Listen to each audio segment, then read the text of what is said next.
Alhamdulillah alladzi amarna bittiba'i rasulihil jalil linakuna 'ala sawa'is sabil wa nahana 'anil ikhtilafi wat tariqil mubin.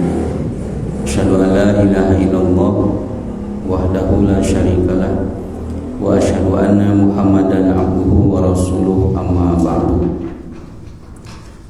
Alhamdulillah, atas izin Allah Subhanahu wa taala, pada kesempatan ini kembali kita bersua dalam kajian yang menelaah kitab Al-Hidayah, pembahasan perbedaan-perbedaan pendapat dalam fikih beserta pemecahannya, yang ditulis oleh Allahyarham Al-Ustaz Kiai Haji Acing Zakaria. Dan pada kesempatan ini kita sudah membahas di pertemuan lalu sampai dengan poin kelima, dan sekarang poin keenam.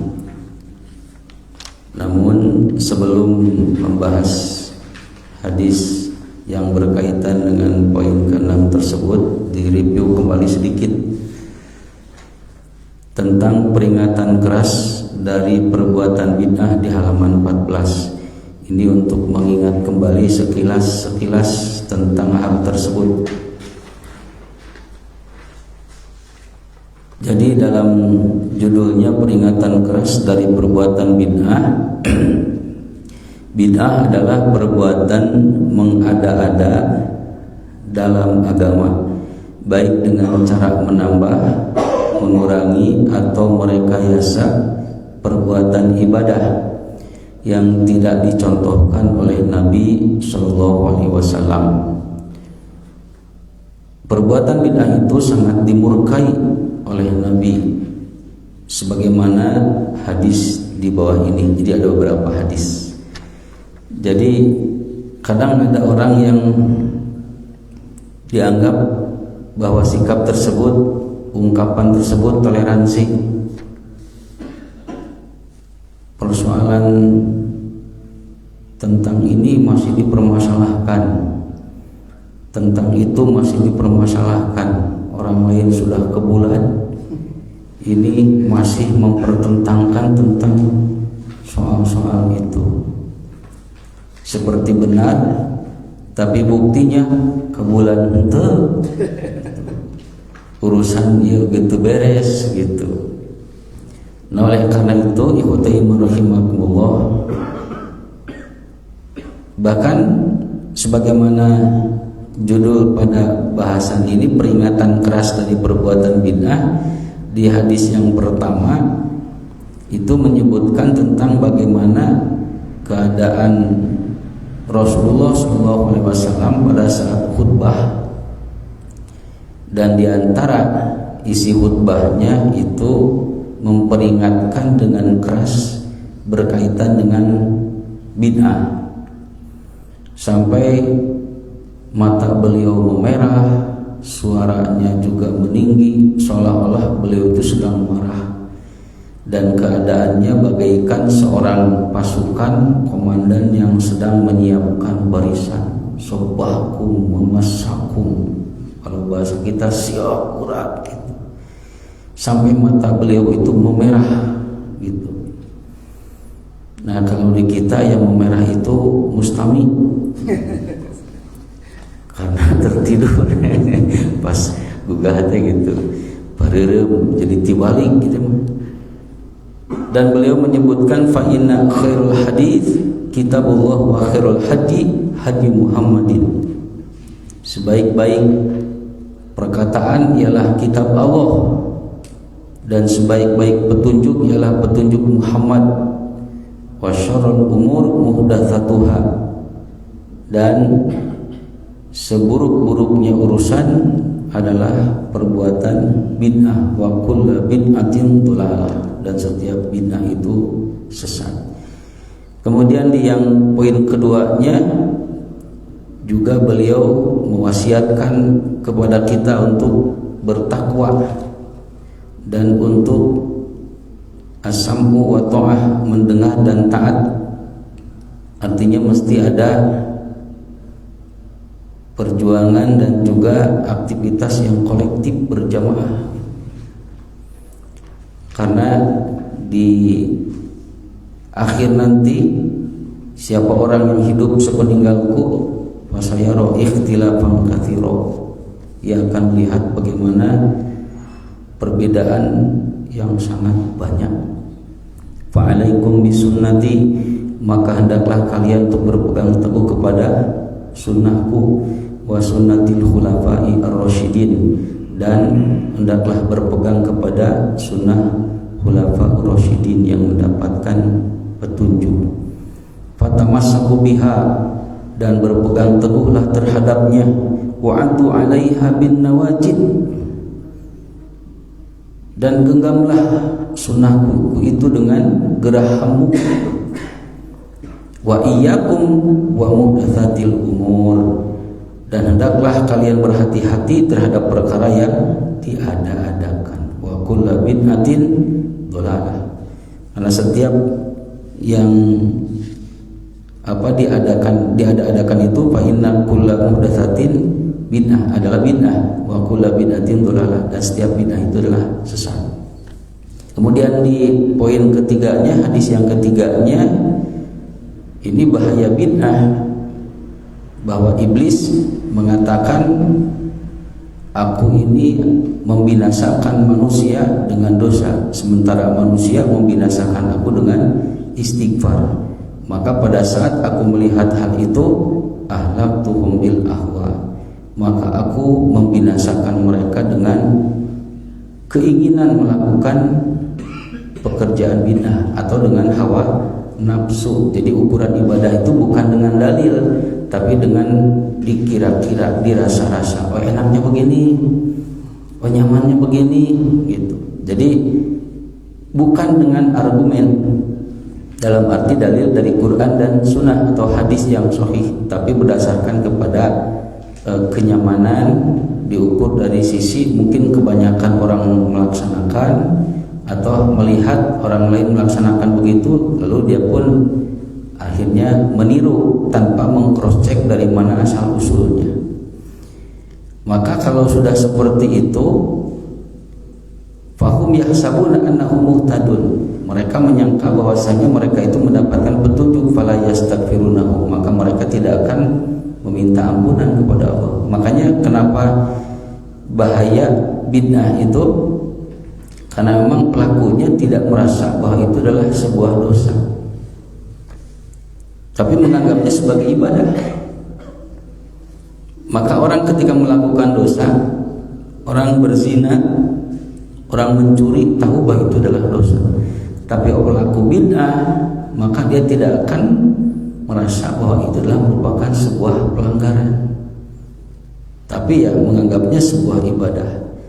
Maka kalau sudah demikian, fala yastaghfirunahu, maka mereka tidak akan memohon ampun kepada Allah. Jadi merasa benar dan tidak merasa bahwa perbuatan tersebut adalah salah. Kemudian yang keempatnya, sanksi berbuat bid'ah. Nah ini nanti di akhirat itu. Karena Rasulullah SAW dalam hadis riwayat Imam Bukhari itu disebutkan, ini faradtukum 'alal haud, aku mendahului kalian di telaga. Jadi nanti tahapan di mahsyar itu kan sangat banyak. Salah satunya nanti ada haud, selain nanti ada gelap gulita, ada banjir keringat dan sebagainya. Maka ada satu momen nanti itu al-haud, telaga, dan ini disebut al-kautsar. Dan kautsar itu ada dua, ada kautsar di mahsyar, ada kautsar nanti di surga. Kalau di surga disebutnya nahrun, kalau di mahsyar namanya haud. Kalau haud berarti airnya itu menggenang, tidak mengalir. Kalau nahrun airnya mengalir.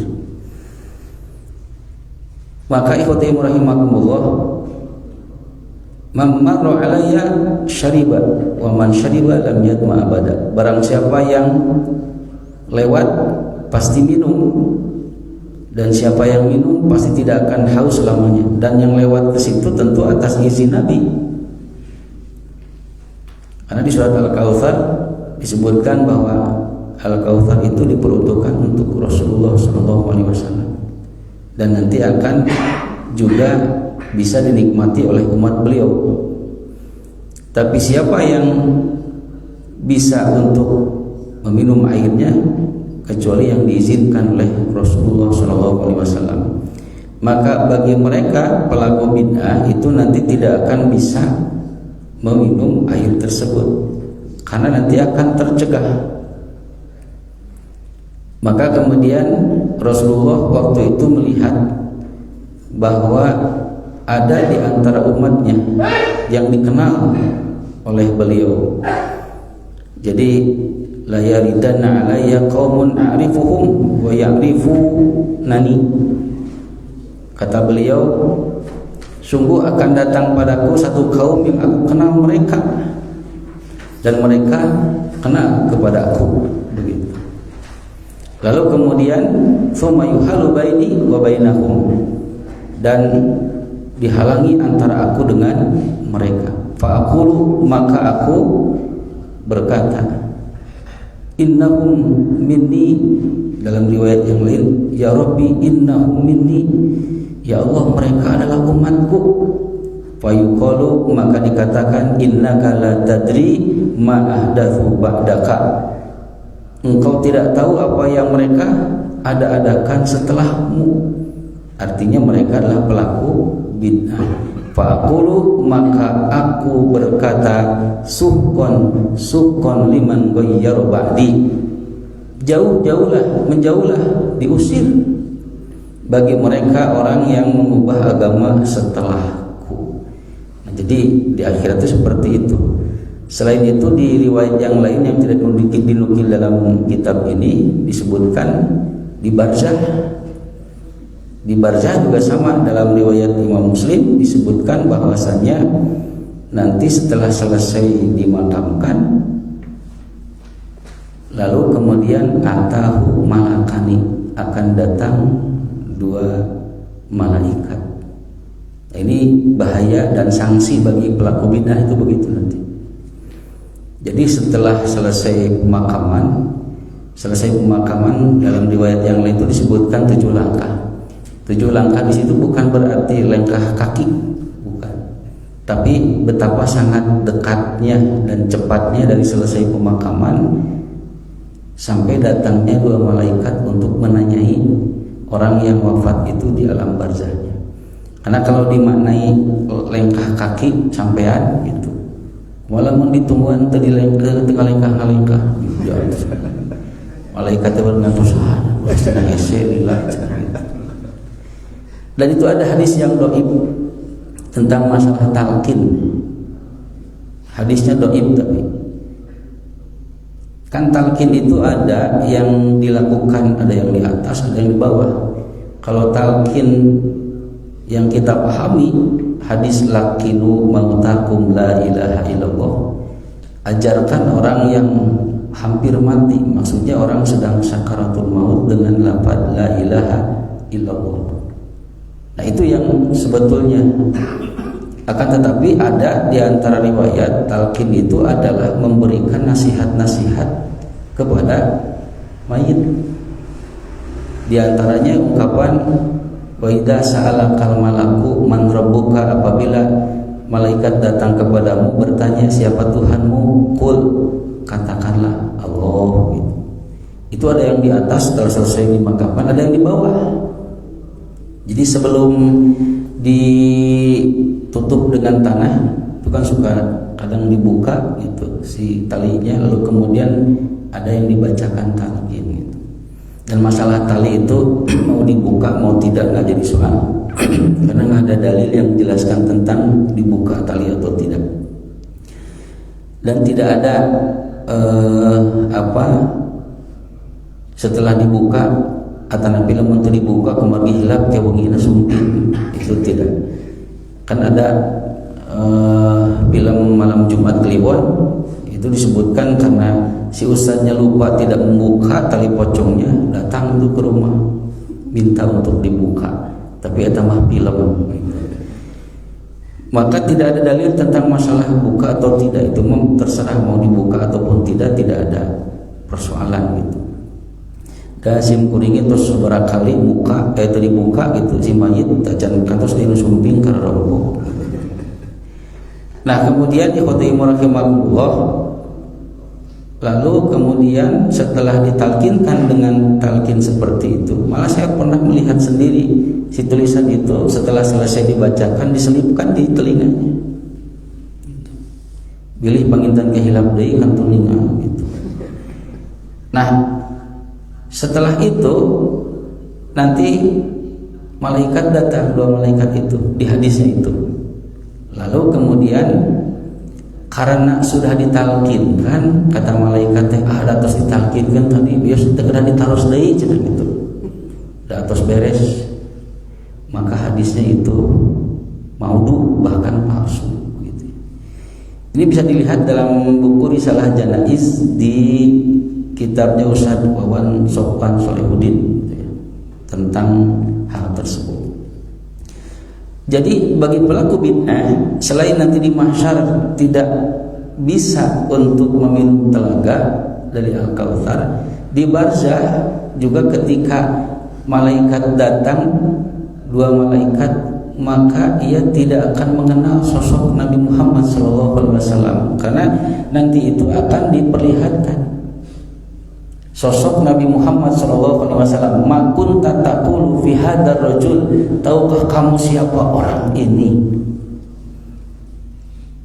Nah, jadi mengikuti sunnah itu pentingnya di situ, bukan hanya sekedar tentang urusan-urusan yang dianggap mungkin sepele, malah ini justru perkara yang mempengaruhi terhadap selamatnya atau tidaknya seorang hamba di hari kiamat.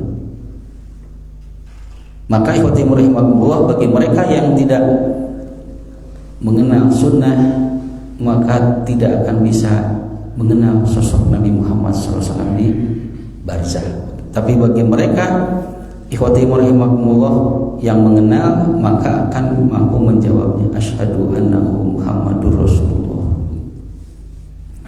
Kemudian yang selanjutnya ikhwati rahimakumullah, di poin yang kelimanya, hadis bahwa bagi mereka yang dianggap asing jangan berkecil hati, karena termasuk yang orang yang bahagia, patuba lil ghuraba, maka bahagialah bagi mereka yang dianggap asing. Ini menunjukkan bahwa kebenaran itu tidak dilihat dari sisi jumlah, tapi kebenaran itu dilihat dari sisi isinya, ada petunjuk atau tidaknya. Dan akan datang suatu masa di mana Islam yang asli itu akan dianggap aneh dan asing, begitu. Maka mereka yang disebut dengan asing itu alladzina yuhyuna ma matanas min sunnati, yaitu mereka orang-orang yang menghidupkan apa-apa yang orang-orang lain mematikan sunnahku. Nah, diantaranya kemarin sudah dibahas sunnah berkaitan dengan Ramadan. Itu kan sebelum Ramadan itu di bulan Sya'ban tidak ada yang dilakukan oleh Nabi kecuali memperbanyak saum. Berarti sunnahnya itu memperbanyak saum. Nah, kalau kita sebelum Ramadan itu memperbanyak kotram. Nah, jadi beda sedikit dengan Nabi. Rasul mah seger saum, kurang mah seger tuang gitu. Nah, ini harusnya dihidupkan sunnah tentang memperbanyak saum di bulan Sya'ban. Termasuk takbir ya. Takbir untuk Idul Adha itu mulai tanggal 9 sampai dengan tanggal 13 gitu. Waktunya kapan saja. Yang jelas tadi mulai ibadah subuh tanggal 9 sampai dengan Ashar tanggal 13. Jadi mungkin sebelum adzan beberapa menit atau setelah sholat berjamaah itu ya, setelah sholat sunat duhur begitu, atau kapan saja gitu ya, dikumandangkan takbir gitu. Nah ini sudah juga banyak sunnah seperti ini yang jarang masjid-masjid menghidupkan itu gitu. Dan juga banyak hal-hal yang lainnya. Maka ikhwati rahimakumullah, itu di bahasan yang telah lalu. Maka yang sekarang poin ke-6, yaitu hadis yang diriwayatkan oleh Ad-Daruqutni. Dalam hadis tersebut disebutkan bahwasannya an Anasin radhiyallahu anhu qala, dari sahabat Anas, semoga Allah meridhoinya, ia berkata, qala Rasulullah sallallahu alaihi wasallam, telah bersabda Rasulullah sallallahu alaihi wasallam, man ghasya ummati, siapa yang menipu terhadap umatku, fa alaihi laknatullah, maka baginya laknat Allah, wal malaikati, dan juga laknat malaikat, wan nasi ajmain, dan juga laknat semua manusia. Kila, kemudian Rasulullah SAW ditanya, ya Rasulullah, wa mal ghasyu, wahai Rasulullah, apakah ghasy itu? Ghasyu itu apa? Qala, maka beliau menjawab, ayyabtadi'a bid'atan fayamalu biha. Ghasy adalah mengada-adakan bid'ah serta mengamalkannya. Jadi orang yang melakukan ghasy itu adalah mereka yang menipu. Secara umum menipu dalam arti dalam berbagai macam hal. Menipu ketika jual beli, menyembunyikan cacat, ya, berkhianat dalam amanah gitu. Dan Imam Nawawi menjelaskan bahwa hadis ini menunjukkan kerasnya larangan menipu karena merusak kepercayaan dan ukhuwah.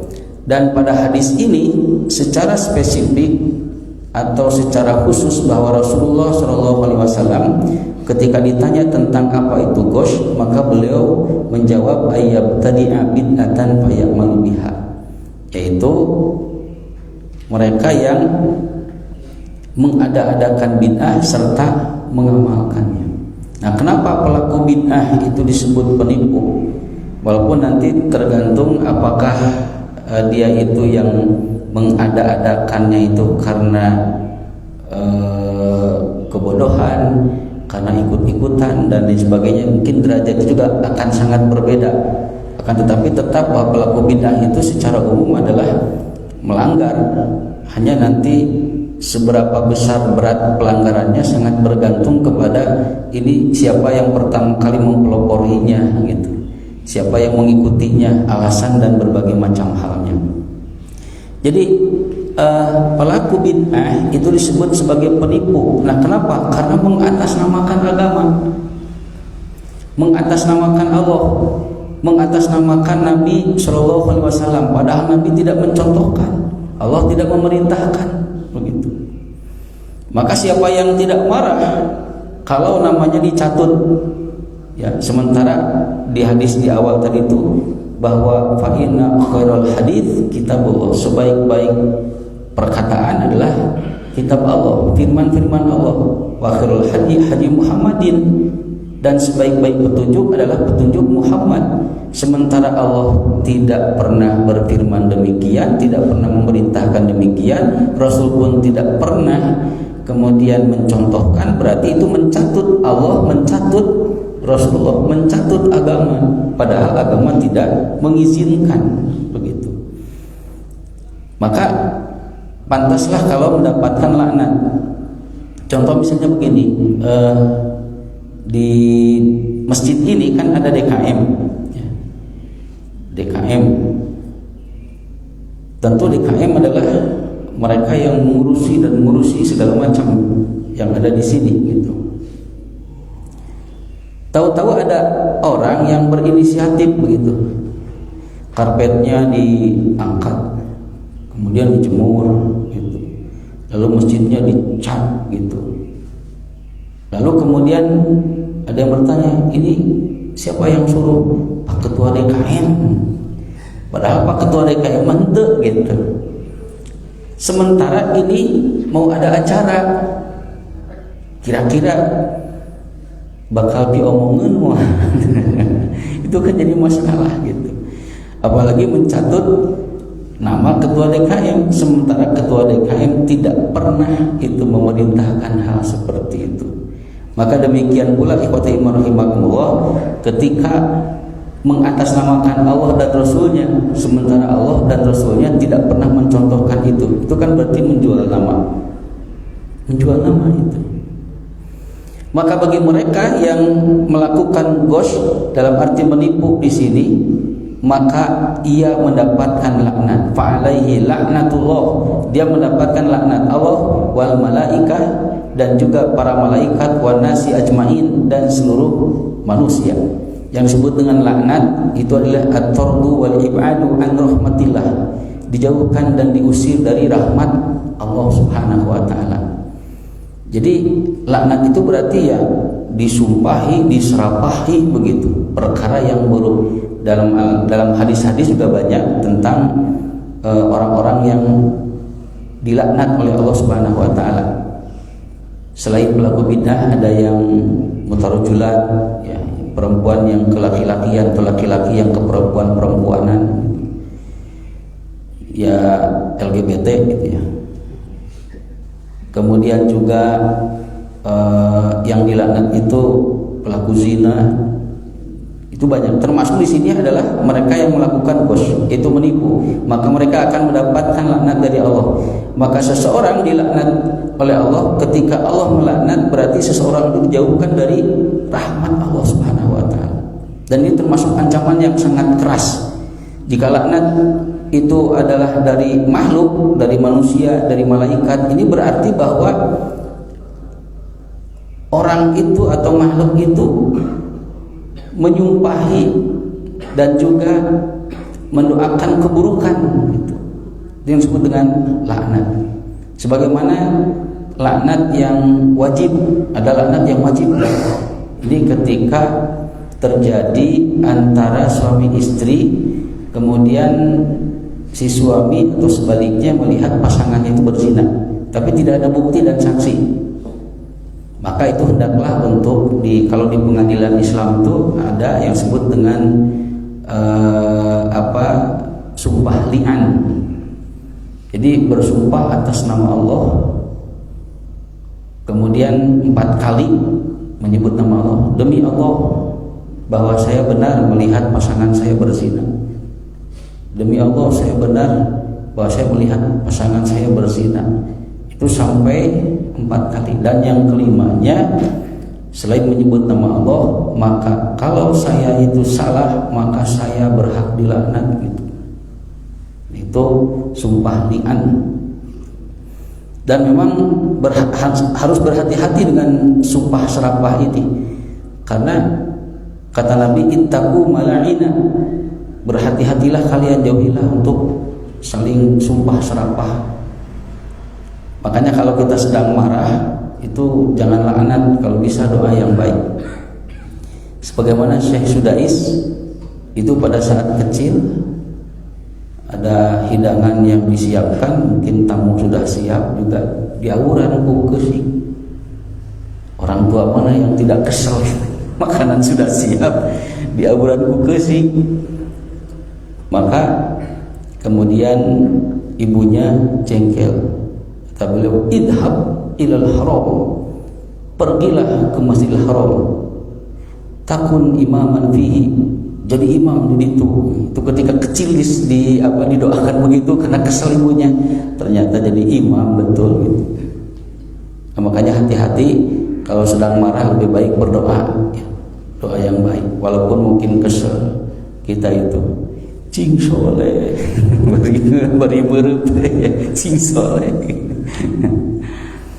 Nah, ikhwatul iman rahimakumullah. Jadi dalam hadis ini disebutkan bahwa mereka yang melakukan ghosh, menipu, dalam arti secara khusus pada hadis ini disebutkan yaitu pelaku bid'ah, maka dia berhak untuk mendapatkan laknat Allah, laknat malaikat dan juga manusia. Jadi dalam Islam mengutuk berarti mengusir dan menjauhkan dari rahmat Allah. Ini adalah hukuman ilahi bagi mereka yang pantas mendapatkannya di akhirat, dan penghentian taufik di dunia ini. Dan ini adalah doa yang ditujukan kepada orang lain, berharap seseorang kehilangan kebaikan, ya, kehilangan rahmat, dan dianggap sebagai salah satu dosa terbesar dalam ucapan dan salah satu perbuatan terlarang yang dilarang oleh Nabi Muhammad SAW, dan diperingatkan tentang akibatnya. Kemudian ikhwatul iman rahimakumullah, jadi kalau laknat Allah berarti Allah itu sangat membencinya, sementara laknat dari malaikat dan manusia maksudnya adalah menyumpahinya, mendoakannya dengan doa-doa yang buruk begitu. Kemudian yang ketujuh, an Aisyah radhiyallahu anha, dari Siti Aisyah semoga Allah meridhoinya, qalat, ia berkata, qala Rasulullah sallallahu alaihi wasallam, telah bersabda Rasulullah sallallahu alaihi wasallam, man ahdatsa fi amrina hadza ma laysa minhu fahuwa raddun. Siapa yang mengada-adakan sesuatu di dalam urusan kami ini, dalam arti urusan agama, yang tidak ada perintah dari kami, itu pasti ditolak. Hadis riwayat Bukhari dan Muslim.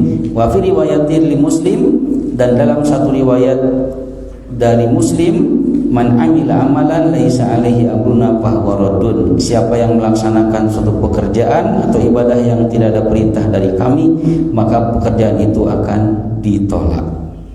Karenanya dalam kaidah ibadah itu adalah tawakuf. Tawakuf itu berhenti, jangan dulu dilakukan.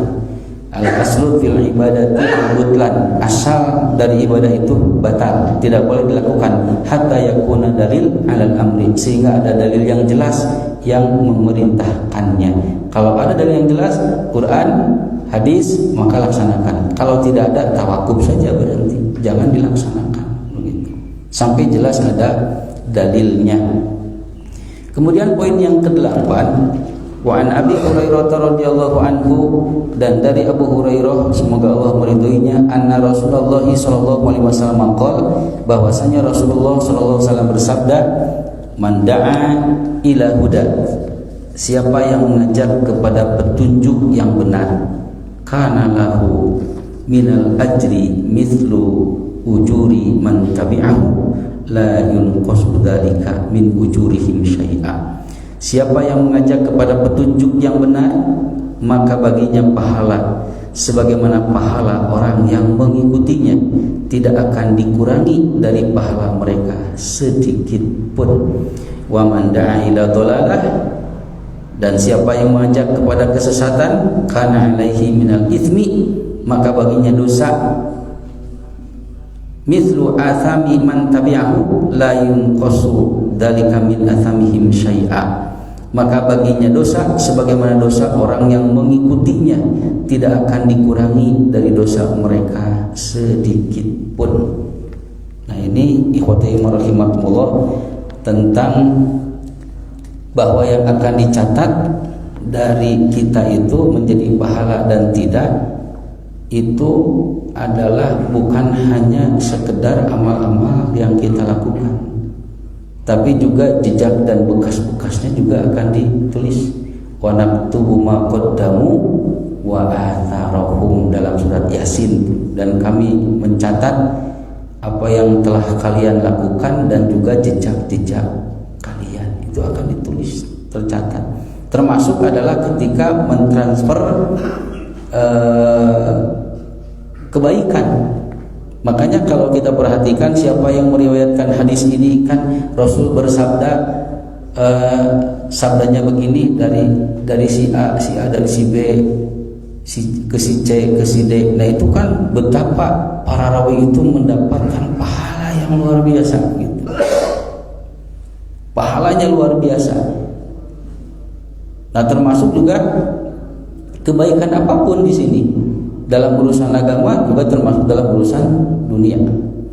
Terbayang nih, siapa yang menemukan listrik ini? Thomas Alva Edison gitu. Yang menemukan listrik ini, kalau dia muslim, sekarang kan dari teorinya itu, dari penemuannya itu, seluruh dunia itu diterangi oleh hasil penemuannya.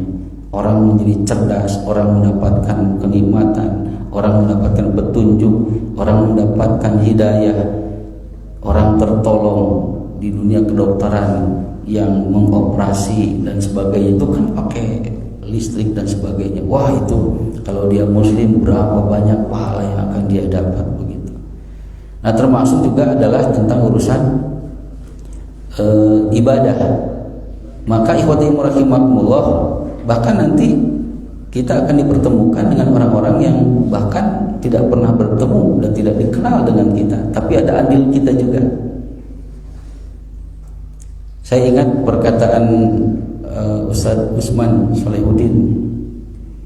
Beliau menyebutkan bahwa ada seorang ibu yang mau melahirkan, tapi kemudian di tempat itu tidak ada alat yang komplit karena di lembur gitu. Ini harus ke kota yang memang ada peralatan yang komplit. Pada akhirnya kemudian dicarilah kendaraan, maka didapatlah kendaraan itu, berangkat.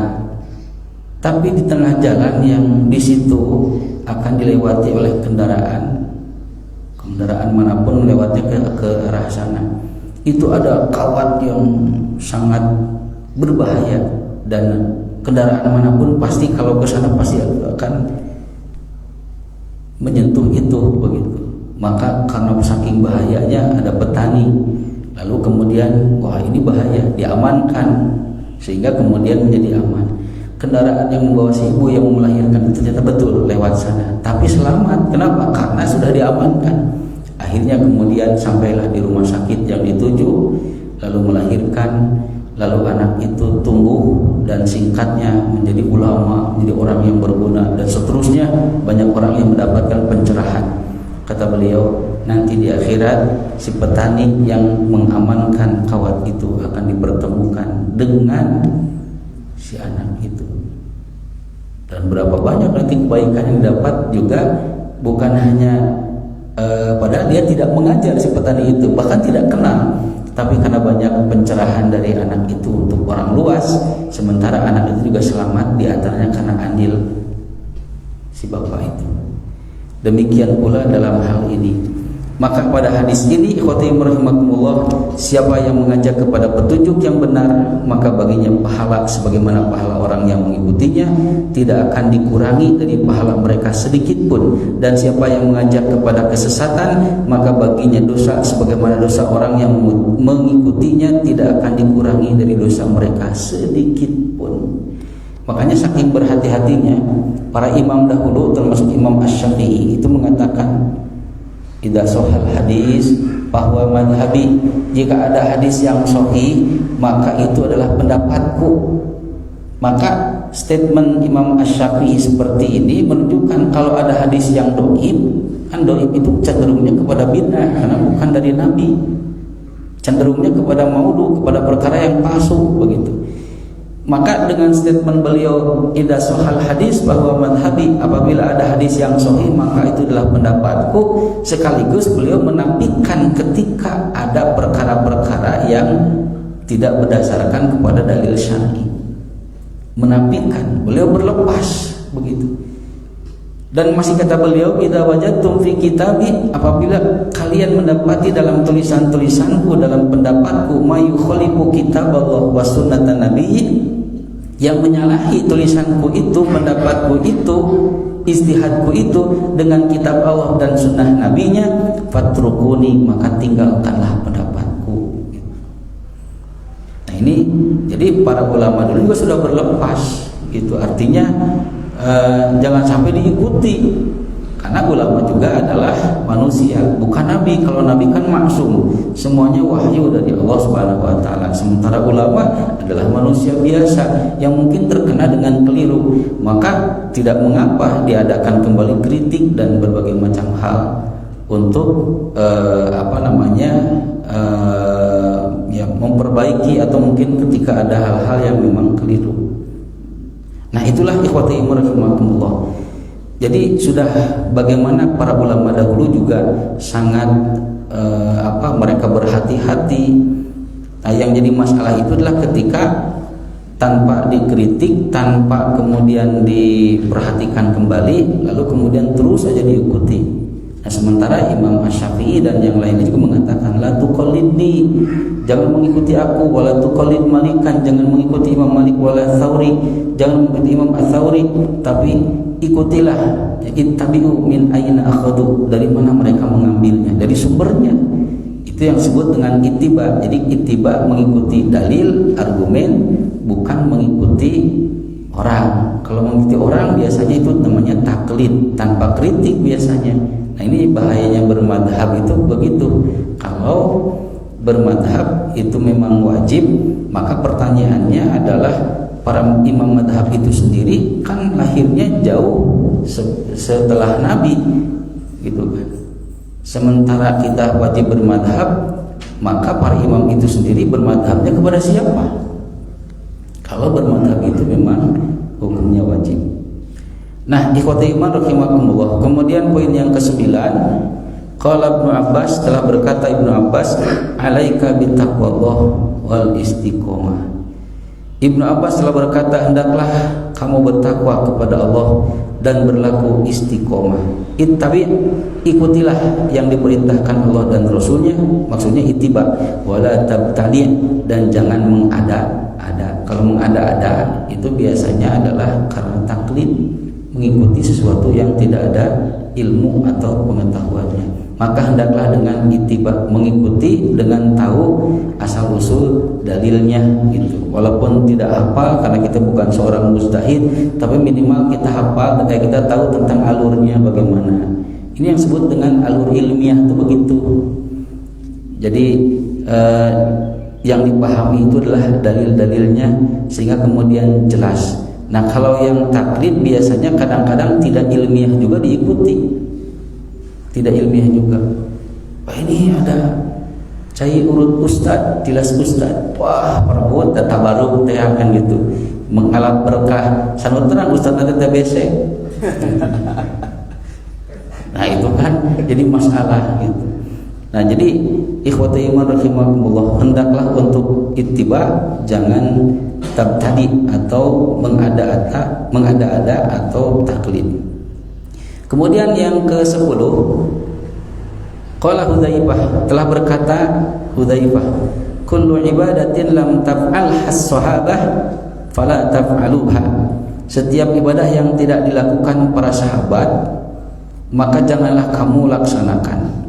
Wa qala fi riwayatin ukhra, dan dalam riwayat yang lain dia berkata, kullu ibadatin la yata'abbaduha ashabu Rasulillah sallallahu alaihi wasallam fala tata'abbaduha.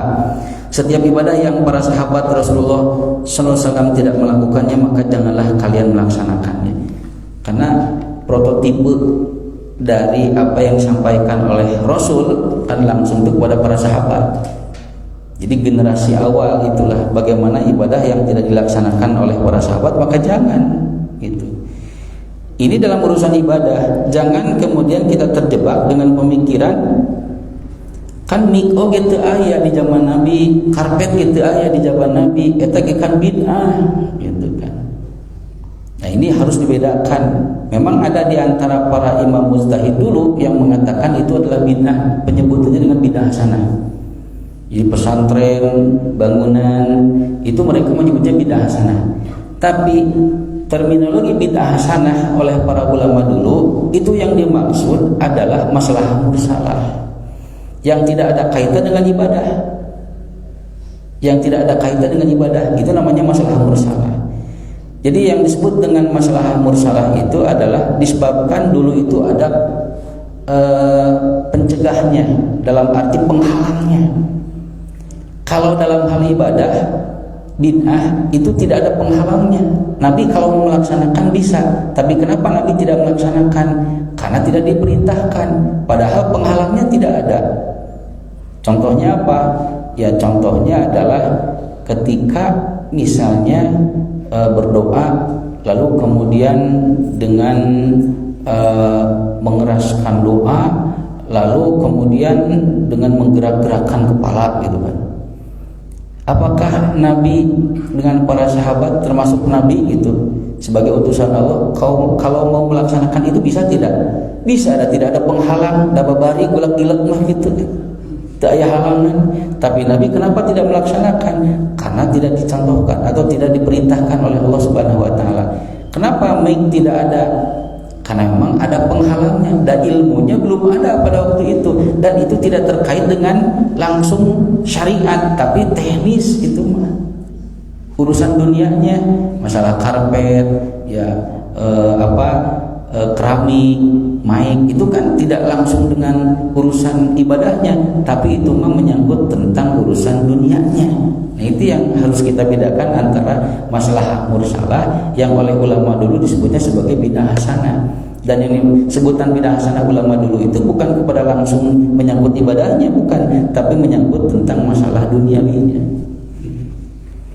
Nah, ini yang harus kita pahami, sehingga setiap ibadah yang tidak pernah dicontohkan oleh para sahabat, tidak pernah dilakukannya, maka jangan dilaksanakan. Artinya memang tidak diperintahkan oleh syariat. Jadi prototipe berkaitan dengan masalah ibadah itu dilihat saja para sahabat. Contoh yang lain misalnya tentang adzan 2 kali, itu kan pernah ada juga di zaman Utsman, adzan Jumat gitu. Dan di Mekah juga sudah mulai ya adzan 2 kali kalau tidak salah. Ya, sudah dimulai adzan 2 kali. Tapi adzan kalau di masa dulu di masa para sahabat itu ada jeda waktu, jam 10, jam 8 ada nanti, dan tidak di masjid, itu kan di tempat-tempat umum gitu. Kalau sekarang mah ada nanti didinya kene gitu, dan hanya beberapa menit gitu. Diselang dulu dengan sholat, lalu kemudian adzan lagi. Nah, kalau memang mau mencontoh kepada apa yang disampaikan oleh para sahabat, maka tentu saja laksanakan sama dengan yang dilakukan oleh sahabat. Kalau yang tidak, jangan. Nah, itu ikhwatul iman rahimakumullah yang harus kita pahami, bahwa di poin yang ke-10 itu janganlah kalian untuk melakukan sesuatu yang tidak dilakukan oleh para sahabat dalam urusan ibadah, karena yang paling tahu tentang urusan ini orang-orang yang menyaksikannya dan langsung diajari oleh Rasulullah terkait dengan sunnah adalah para sahabat. Barangkali sampai di sini dulu poin ke-10, insyaallah nanti di poin yang ke-11 di pertemuan yang akan datang. Mohon maaf jika ada hal-hal yang kurang berkenan atau kata-kata yang keliru. Seandainya ada yang perlu diluruskan, kita diskusikan. Demikian aku qouli hadza wa astaghfirullah li wa lakum. Wassalamualaikum warahmatullahi wabarakatuh.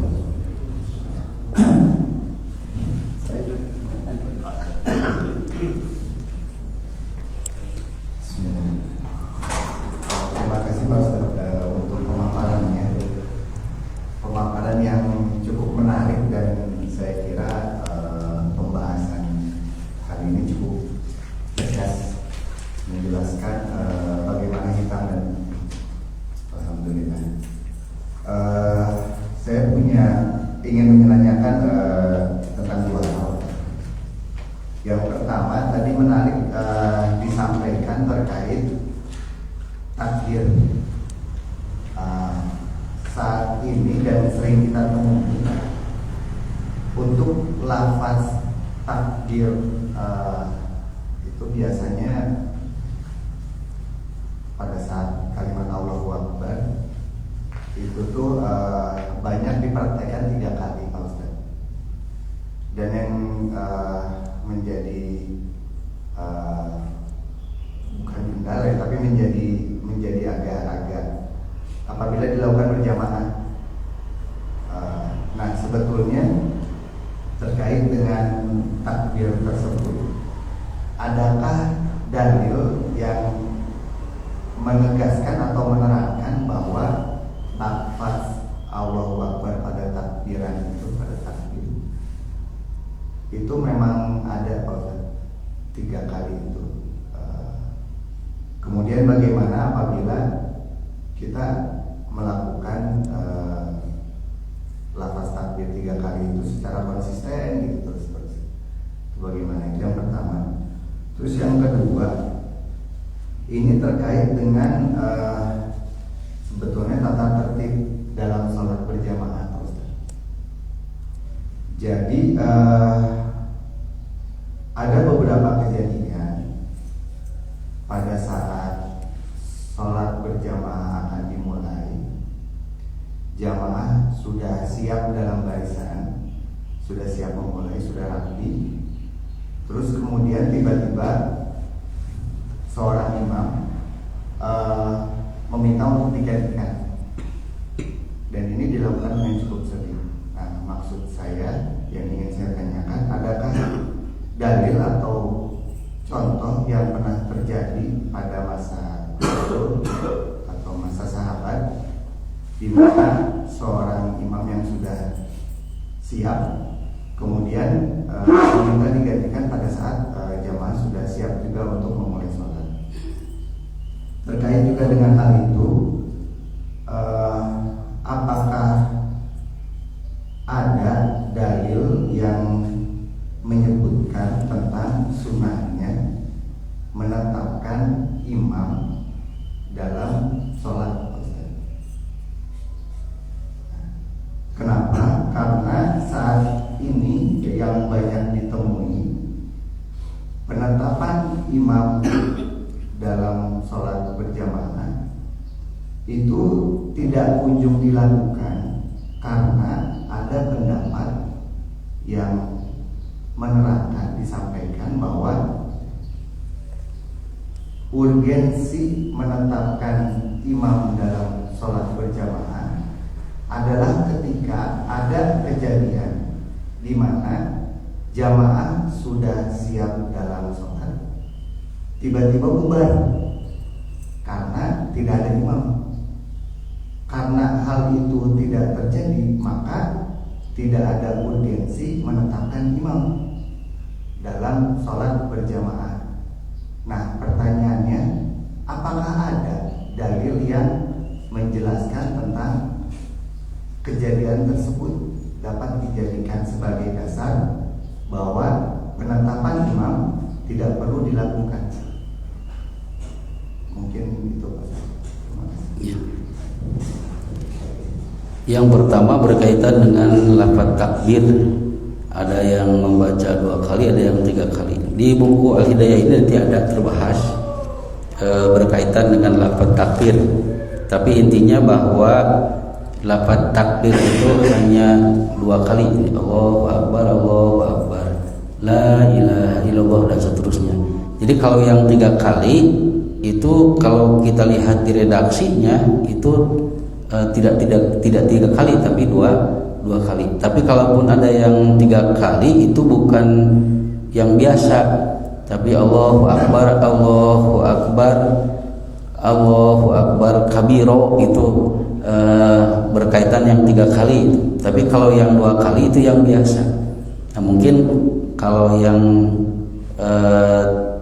membaca 3 kali karena memang itu bagusnya kan 3 kali karena witir, Allah itu witir kan.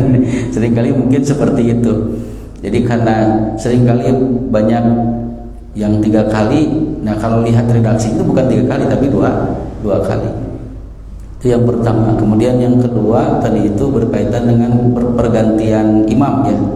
Pergantian imam ketika sedang sholat lalu kemudian sudah siap tiba-tiba diganti, begitu. Kalau riwayatnya memang ada ketika sahabat Abu Bakar itu beliau sedang melaksanakan sholat, lalu kemudian datang Rasulullah, maka beliau minta diganti karena merasa berat untuk menjadi imam bagi Rasulullah SAW. Nah, tapi kalau untuk kasus ini kan sudah mau ini, tapi lalu kemudian ini ada senior nih, ada senior. Lalu kemudian itu nggak jadi masalah karena memang sahabat Abu Bakar sendiri merasa berat ketika posisinya datang Rasulullah SAW. Lalu berkaitan dengan penetapan imam, apakah itu ada ketentuannya atau tidak?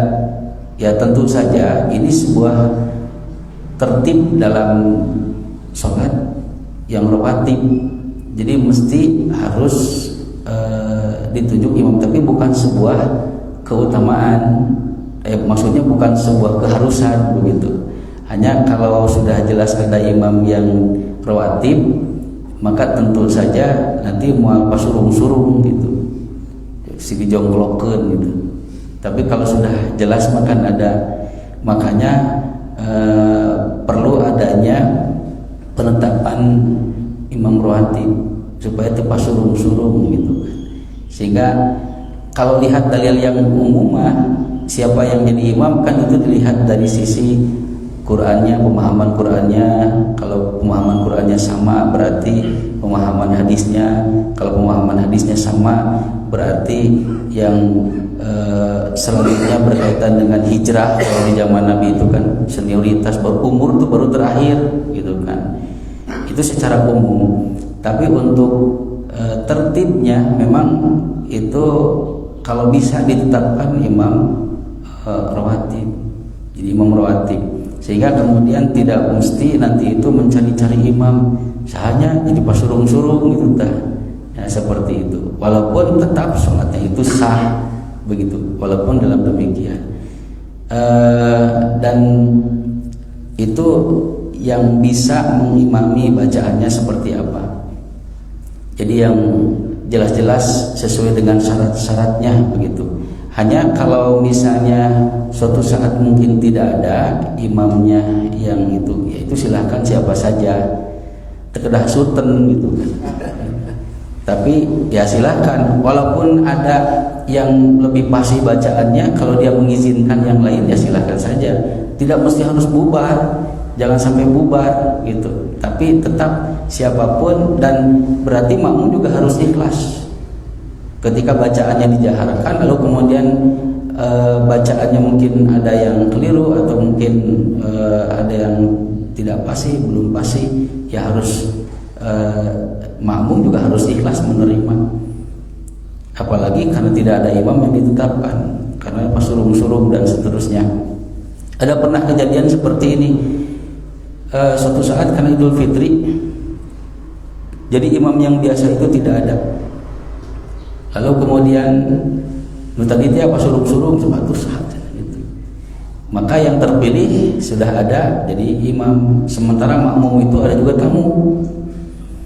Sementara tamu itu bacaannya lebih fasih, tapi tamu orang jauh bukan orang situ. Lalu kemudian setelah selesai sholat datang si tamu itu, karena mungkin sayang ini masjid kenapa imamnya begini gitu kan. Pak Ustad itu aya deui imam nu awasanana sapertos nu tadi cenah gitu. Tadi iraha da sim kuring teu nyaksian mangko sarita. Ini bacanya begini. Oh gitu. Nya eta teh dina hadis oge pilih nu pang saya-sayana khusus nama dina awasanana. Tah eta teh nu pang sayana gitu. Eta teh nu pang sayana gitu. Nya nu di araya pan eta teh nu pang sayana harita. Da upami aya moal kitu pangitan kitu. Walaupun tamu ya karena tamu gitu. Tamu ada tidak boleh menjadi imam kalau tidak seizin pribumi. Wayah nawe cing ikhlas gitu. Tos beres. Jadi suatu saat yang ikhlas itu bukan hanya imam, makmum juga harus ikhlas gitu kan. Harus ikhlas. Nah, itu mah jadi sebuah keutamaan gitu, berkaitan dengan hal tersebut. Salatnya tetap sah gitu. Wallahu a'lam bishawab.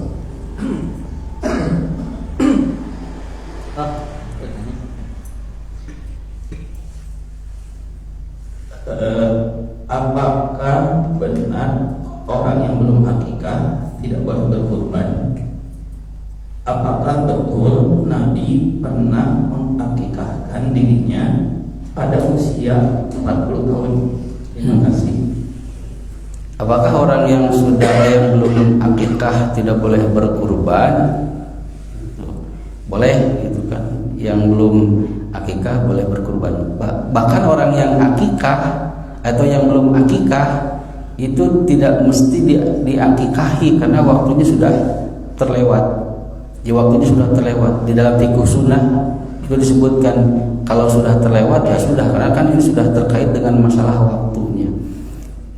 Bagaimana dengan hadis bahwa setiap anak yang lahir tergadai dengan akikahnya, harus disembelih, bagi bayi laki-laki 2 kambing, kalau perempuan 1 kambing. Itu sudah disembelihkan ibadah nusuhnya oleh Rasulullah SAW. Kan Rasulullah itu beliau berkurban, ya, menyembelih, kata beliau ini dari Muhammad gitu kan, ini dari Muhammad dan keluarganya, ini untuk Muhammad, keluarga, dan untuk umat Muhammad yang belum sempat berkurban atau belum sempat menyembelih sembelihan apapun. Jadi sudah kalau sudah terlewat, karena memang belum paham tentang sunnah, baru sekarang, dulu belum akikah, tidak mesti akikah sekarang karena sudah waktunya sudah terlewat. Hadis yang berkaitan dengan bahwa akon Nabiyyu sallallahu alaihi wasallam ba'da nubuwah, bahwa Nabi itu melakukan akikah setelah menjadi Nabi berusia 40 tahun. Nah, termasuk hadis yang ke-14, ke-21, ada yang 40 hari tentang akikah. Itu ada satu rawi yang bernama Muhammad bin Ismail yang dikenal rawinya cacat, jadi dhaif. Jadi hadisnya dhaif. Jadi bagi mereka yang sudah berlalu akikahnya, insya Allah sudah oleh Rasulullah sudah diwakili, kemudian boleh untuk berkurban gitu. Dan berkurban tidak seumur hidup sekali, tapi setiap tahun gitu. Setiap tahun diupayakan yang mampu itu untuk berkurban gitu. Tidak seperti haji. Kalau haji kan sekali seumur hidup minimal gitu. Tapi kalau untuk kurban itu setiap tahun diutamakan gitu. Demikian, wallahu a'lam. Baik, terima kasih tunuhun.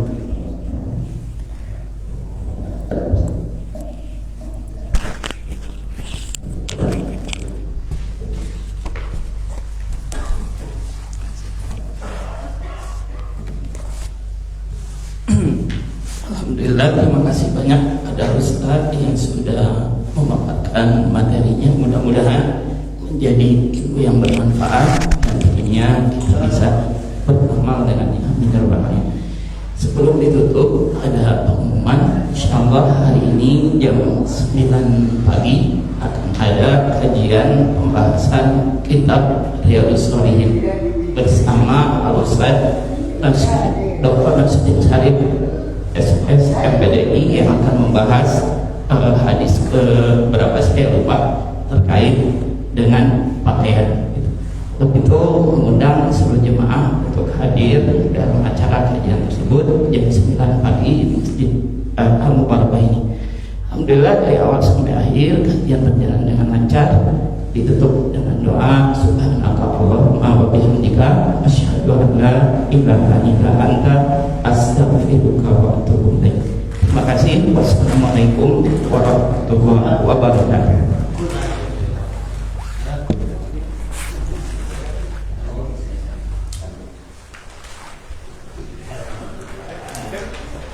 Anak saya